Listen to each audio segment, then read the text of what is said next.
So, for a housewife, she is the dignity of the household. Not only that, but she is responsible for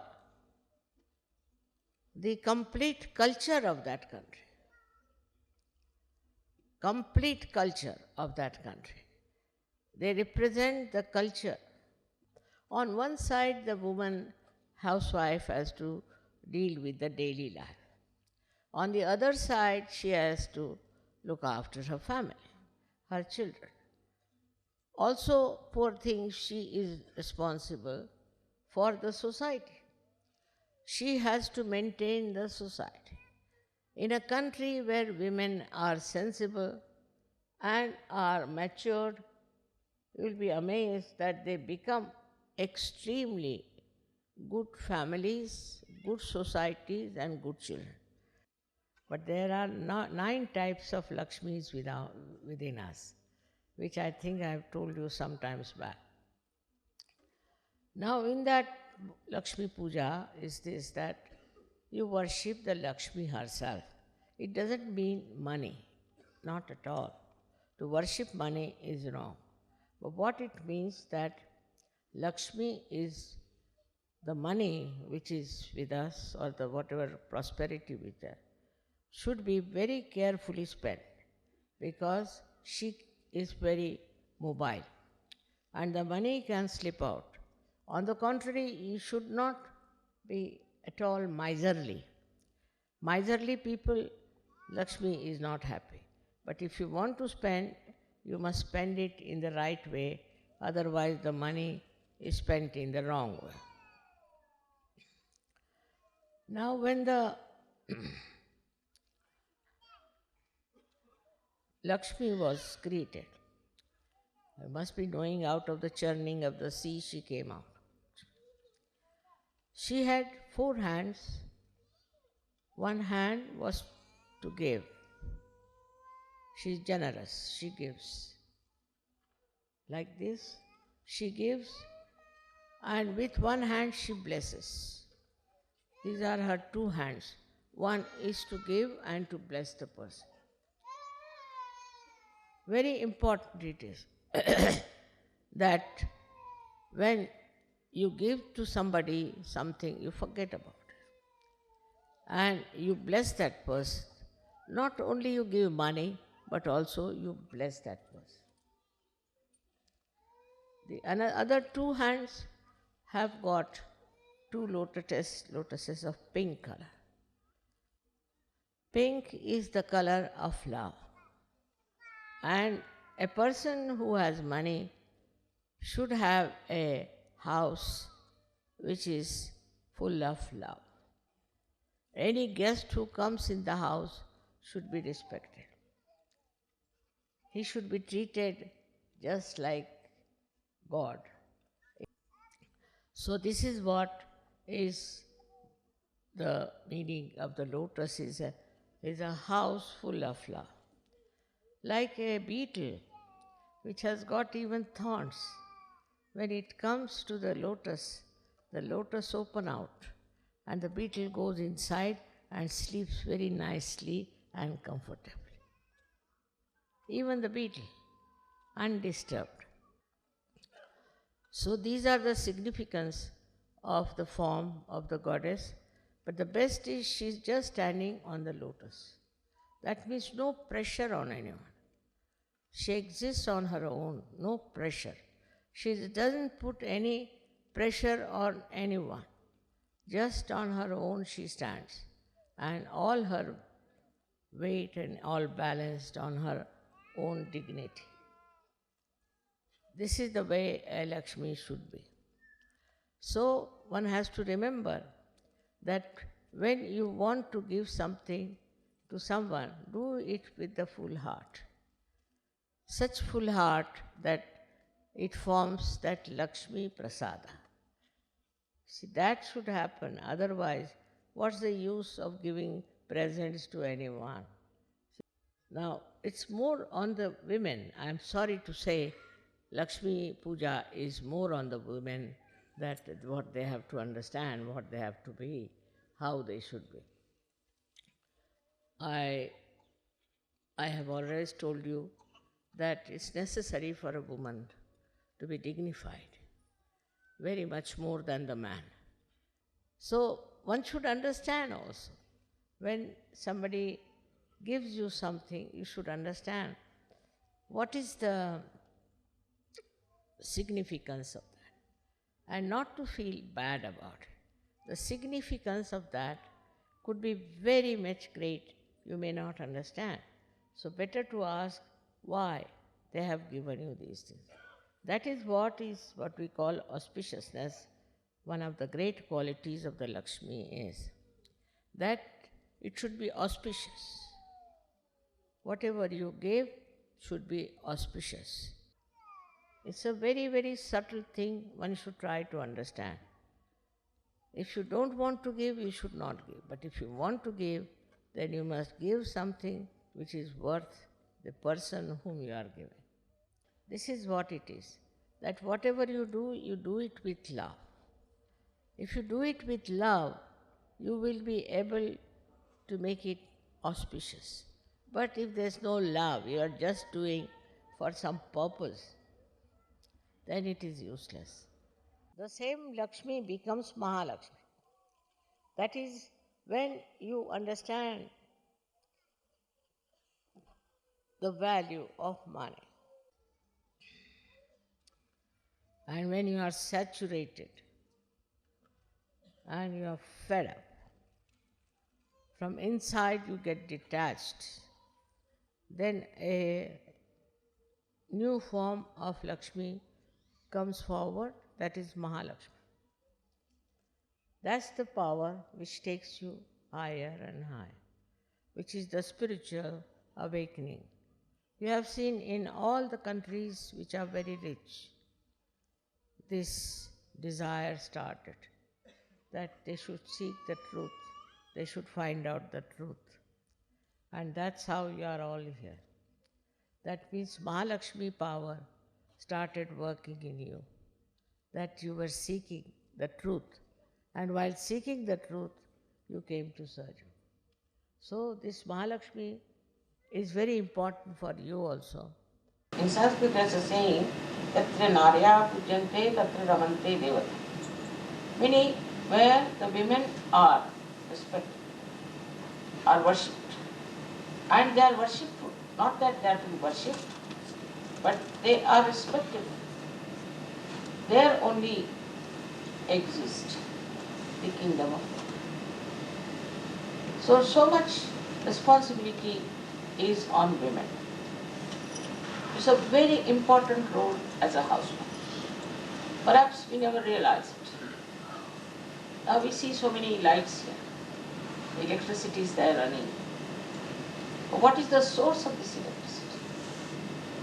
Is it not much more important than these lights? So men are nothing but, we can say, the kinetic energy. But what is the potential is the woman of the house. But these days, it is becoming a very funny situation. I was surprised when I went to Italy also, that how women have made themselves cheap. And they want to look attractive. To every man, what is it? It's a joyous pursuit into which men are going, and women are making themselves absolutely cheap. This cheapness of women is not going to give them any strength or joy. I know one feels very unhappy the way men treat them. But you must have your own personality. You must have your own understanding that you are a woman, you are Shakti. And nobody can suppress the Shakti. But if you do not keep to your own personality or to your chastity, then you cannot achieve your goal in life. And your goal in life is to give power to your son, to your husband, to all the society. The woman gives power. I am also a woman, as you know.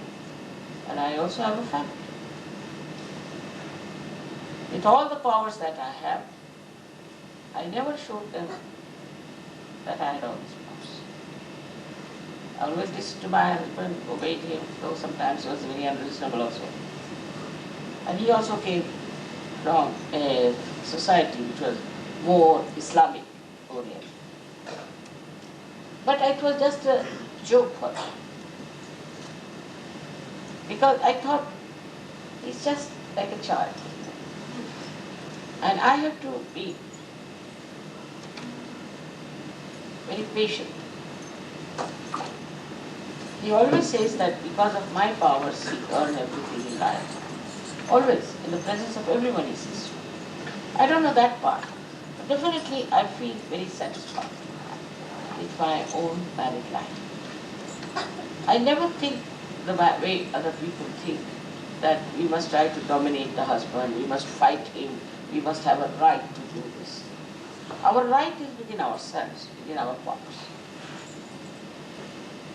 Also the men must realize that they have to respect women. I mean, not to such an extent that she tells you to do something wrong, you just get lost with this. That's not it. That's slavishness. Men have to be men. It in no way means the women are dominated by men. I never felt that. Because if you have your own powers, ultimately whatever may be the husband, he'll have to come and understand what you want. He'll have to know what you want. I've seen it many times in my own lifetime that it has done that way. I would never say anything. Suppose he gets angry, I would keep quiet. All right? Doesn't matter. After all, he has to fight outside and he has to take out temper on people. What could he do? If he does this to others, they will beat him, so it's better he takes out temper on me. And I never felt that way, that he's dominating me. Only day I thought he's taking out his temper. But I've seen that whenever I said something to him, he thought of it. In his lifetime, I've taken 11 decisions. And all these decisions, he still remembers one by one and knows that it was very, very important. Other things I never tell him what to do. Whatever was most important is the principle. Responsibility of the women is much greater than that of men. Men have to just go to offices, work it out something, come back. Women have to lifelong generate the energy for the growth of the children, the protection of the husband, for all the sensible things that she has to do. That's why in India we say a woman is to be absolutely respected. And she has to be respected. Now we are husband and wife because we love each other. We are complementary. Woman is a woman, man is a man. Men should not expect women to be like you, very fast, and women should not expect men to be like you, very, should say, noble. There are qualities of a woman and the qualities of a man. The greatest power of a woman is her chastity. If her chastity is disturbed, then she is a dangerous person, very dangerous. She can not only harm her husband, but also her children, her society. We come from a culture which is very akin to Islamic culture also. Indian culture is like that. In the Indian culture, women respect their chastity more than anything in this world. They can give up everything, but not their chastity. So when you start seeing yourself, your heart opens out. Unless and until you learn how to open out your heart, how can you enjoy? Open your heart. Third one is a very beautiful thing. is the Lakshmi Pujan. It's the day they worship Lakshmi. I've told you many times the symbol of Lakshmi was created really beautifully. And it was so that she came out of the water.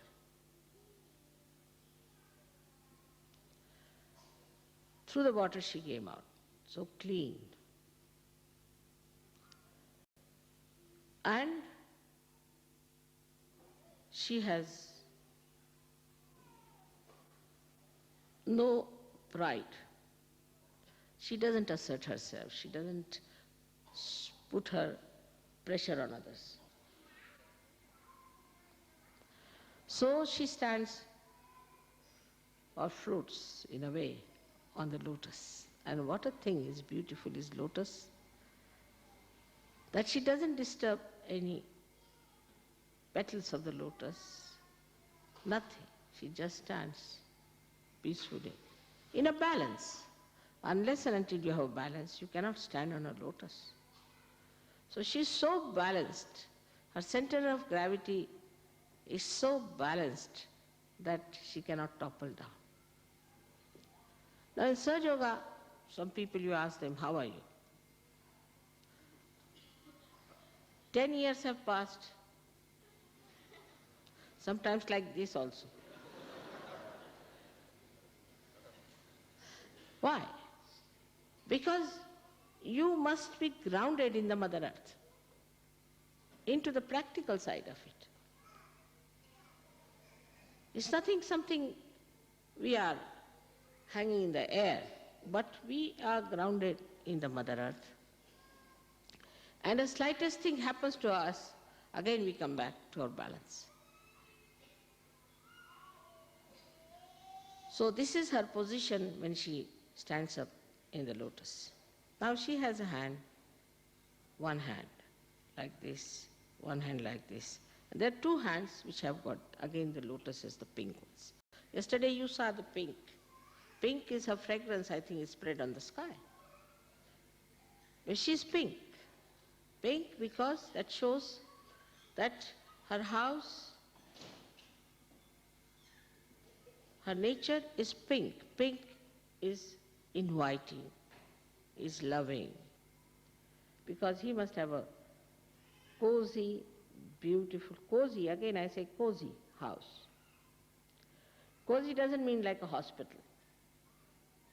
Anything drops, you feel frightened. Oh my God, let me pick it up. Cozy means where you are comfortable. It's all right. In the house, in the home, if somebody comes and stays, then if little bit is here and there, doesn't matter, then you put it right. But that doesn't mean a lousy house also. It should not be taken as a lousy house, but a house which is inviting. When people come in, you give them a place to sit down and make them enjoy. So we have to be not to this extreme or that extreme, but something that will give joy to others, to visitors, to people who come to your house, will soothe the sick. People should feel happy to come to your house. So there's no showing off. Not to show off, but to make them comfortable and very happy. You can do lots of things, very interesting things, if you have the Lakshmi principle in you. That's what it is, a personality which is joy-giving. Like a lotus, as I have told you before also, a beetle comes, a black beetle with horrible thorny legs, and enters into this lotus for sleeping in the night, you see. And the lotus closes down, its coziness on it, and it sleeps very comfortably. And then next day it opens out, so it flies out. That's how your homes, your ashrams, your hearts should be. Beautiful. So that anybody can feel that soothing and that comforting feeling when they are in your company. But this is not the end of it. This is only the Lakshmi principle I told you. But once this Lakshmi principle covers you up, then the Mahalakshmi principle starts. Is that you think of the world as a great challenge to you. That you have to give them Mahalakshmi principle. That you have to give them realization. You have to raise them up. And this principle, once starts working in the Mahalakshmi principle, then all the problems are your own. You have to start working it out. Change the attitude is the best way I can say towards all other things that we have to solve the problem. We are here to solve the problem. So, out of the Lakshmi principle, I hope you get all the tattvas, all the principles satisfied in you fully, and also the Mahalakshmi principle flows through your being. You have to be very satisfied and comfortable people, not to find faults. If you are finding faults, then know that you are not Sajogis.